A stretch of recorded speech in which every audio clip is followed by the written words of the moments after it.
Floods in northeast China have claimed the lives of 37 people. China's state media have reported that the floods, caused by days of heavy rainfall, have also damaged swathes of farmland and facilities across the region.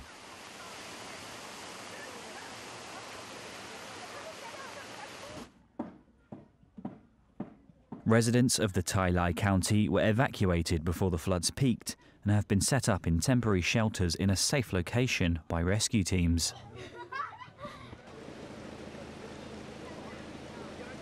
Workers have also had to be called in to repair damaged power and road facilities, while in neighbouring Heilongjiang province, economic losses have been estimated at 7.13 billion yuan, and over 2,500 homes have been destroyed. The rainfall is expected to ease within the next 2 days.